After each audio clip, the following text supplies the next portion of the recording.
3C. Tujuan saya membuat video ini untuk memenuhi tugas dari Bapak Dr. Andes Mukhris Sidki MAG, mata kuliah Ulumul Hadis. Di sini saya akan menjelaskan tentang sanad dan matan. Teman-teman, ada yang tahu nggak sih apa itu sanad dan matan? Yang mau tahu, yuk mari kita simak videonya.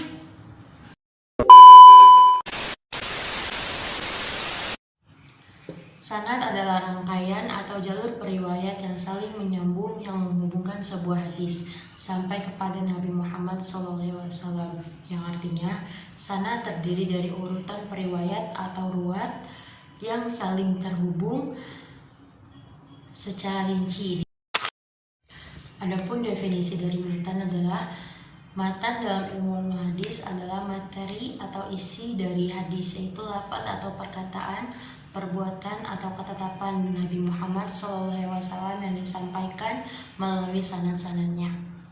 Nah, yang di sini berarti matan adalah ucapan-ucapan atau perkataan yang dilakukan Rasulullah SAW, perbuatan yang ditulis melalui sanad-sanad.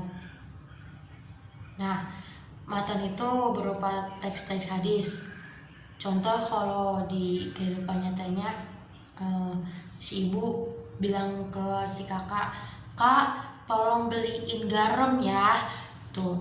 Dan si kakak bilang ke si adik, "Adik, kata mama tolong beliin garam ya." Gitu. Nah, contoh dari tujuan sanad yaitu misal si Dika nitip amanat ke Lala untuk dibilangin ke si Fadil. Kata Dika, "Lala, tolong bilangin ke Fadil ya, nanti jam 9 malam jangan lupa ikut main futsal." Nah, si Lala nyampain ke si Fadil, kata Dika, jangan lupa jam 9 ikut main futsal. Nah, si Fadil harus nyari tahu dulu siapa si Lala itu dengan cara dia menanyakan ke orang sekitarnya Lala, si Lala itu orangnya gimana, jujur atau enggak gitu, benar atau enggak si Lala ini gitu. Nah, tujuan dari matan itu menjamin keaslian isi hadis serta menilai kesesuaian hadis, yang artinya setelah kita mencari tahu orang yang menyampaikan informasi ke kita, informasi ke si Fadil, kita harus nyari tahu benar nggak itu informasi yang disampaikan oleh orang itu, sesuai nggak apa yang disampaikan sama si Lala ini, sesuai apa yang disampaikan si Dika ke si Lala yang seharusnya disampaikan ke si Fadil gitu. Kalau memang sesuai, berarti itu hadisnya kuat. Adapun syarat-syarat sanad yang baik, yang mutlak, itu yang pertama ittisal, keterhubungan. Nah, maksudnya setiap perawi dalam rangkaian sanad harus memiliki. Maksud dari ittisal atau keterhubungan yaitu setiap perawi dalam rangkaian sanad harus memiliki bukti historis yang menunjukkan bahwa mereka telah bertemu dan menerima hadis secara langsung dari gurunya. Jika satu perawi saja tidak terdaftar atau sanadnya terputus, maka itu tidak dapat dipastikan bahwa sanad itu, hadis itu mursal atau mu'allaq, atau tidak dapat dipastikan keabsahan hadis dan dipertanyakan.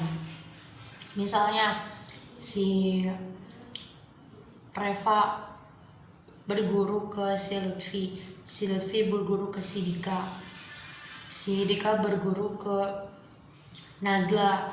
Nah, itu namanya keterhubungan murid dan guru dan murid gitu. Nah, syarat sanad yang baik yang mutlak yang kedua adalah atau keadilan.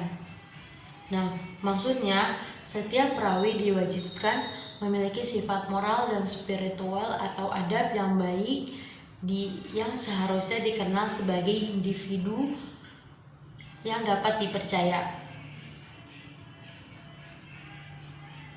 Contoh dari adalah atau keadilan, yaitu misal si Raka punya uang 10.000, si Dika nggak punya uang. Nah, si Dika mau jajan nih, akhirnya dia pinjam ke si Raka. Raka mau pinjam uang dong, gitu. Nah, dikasih setengahnya sama si Raka. Nih ada 5.000, saling 5.000 ya. Kok ada 10, saring 5.000 ya, aku 5.000, kamu 5.000. Nah, itu disebut adalah atau keadilan dengan jujur. Syarat sanad yang baik yang ketiga adalah dobit, yang artinya kekuatan hafalan atau akurasi. Maksud dari dobit ini adalah si perawi harus memiliki hafalan yang kuat atau catatan-catatan yang lengkap, informasi-informasi yang lengkap. Contohnya, si Raka punya hafalan. Nah, dia mau setor hafalan. Nah, pada saat di depan dia hafalan lancar, hafalannya kuat tanpa ada lupa sedikit pun. Nah, itu dinamakan dobit. Nah, apabila perawi tersebut lupa, apabila si Raka ini lupa dengan ingatannya, nah itu dianggap mukhtalid atau hadisnya ditolak, seperti itu. Nah, jadi yang namanya dobit itu kekuatannya kuat, hafalannya kuat, tidak ada catat sekalipun, tidak ada lupa sekalipun. Contoh hadisnya yaitu telah menceritakan kepada kami Abdan, dia berkata, telah mengabarkan kepada kami Abdullah, telah mengabarkan kepada kami Yunus dari Az-Zuhri, dan dari jalur lain telah menceritakan kepada kami Bishr bin Muhammad berkata, telah mengabarkan kepada kami Abdullah berkata, telah mengabarkan kepada kami Yunus dan Ma'mar dari Az-Zuhri. Seperti jalur sebelumnya berkata, telah mengabarkan kepada kami Ubaidullah bin Abdullah dari Ibnu Abbas berkata bahwa Rasulullah SAW adalah manusia yang paling lembut, terutama pada bulan Ramadan ketika malaikat Jibril menemuinya, dan adalah Jibril mendatanginya setiap malam di bulan Ramadan, di mana Jibril mengajarkan beliau Al-Quran. Sungguh Rasulullah SAW jauh lebih lembut daripada angin yang berhembus. Nah, sanad dari hadis itu yaitu Abdan ke Abdullah bin Al-Mubarak, ke Yunus bin Yazid, ke Az-Zuhri, ke Ubaidillah bin Abdullah, ke Ibnu Abbas, ke Rasulullah hingga sampai ke Rasulullah SAW. Di sanad yang kedua, jalur Bishr dan bin Muhammad, dari Bishr bin Muhammad ke Abdullah bin Al-Mubarak, ke Yunus dan Ma'mar, ke Az-Zuhri, ke Ubaidullah bin Abdullah, ke Ibnu Abbas, sampai ke Rasulullah Sallallahu Alaihi Wasallam. Jadi sanadnya itu alur atau jalur dari hadis tersebut. Sedangkan perawinya yaitu dari jalur yang pertama dari Abdan Abdullah bin Al-Mubarak, Yunus bin Yazid Al-Laili, yang keempat Az-Zuhri, Muhammad bin Muslim bin Syihab Az-Zuhri, yang kelima Ubaidullah bin Abdullah bin Utbah, yang keenam Ibnu Abbas radhiyallahu anhuma, yang terakhir Rasulullah sallallahu alaihi wasallam. Nah, di jalur kedua melalui Bishr bin Muhammad. Yang pertama itu Bishr bin Muhammad, yang kedua Abdullah bin Al-Mubarak, yang ketiga Yunus bin Yazid Al-Aili, yang keempat Ma'mar bin Rashid, yang kelima Az-Zuhri, yang keenam Ubaidullah bin Abdullah bin Utbah, yang ketujuh Ibnu Abbas radhiyallahu anhu, dan yang terakhir sampai kepada Rasulullah sallallahu alaihi wasallam.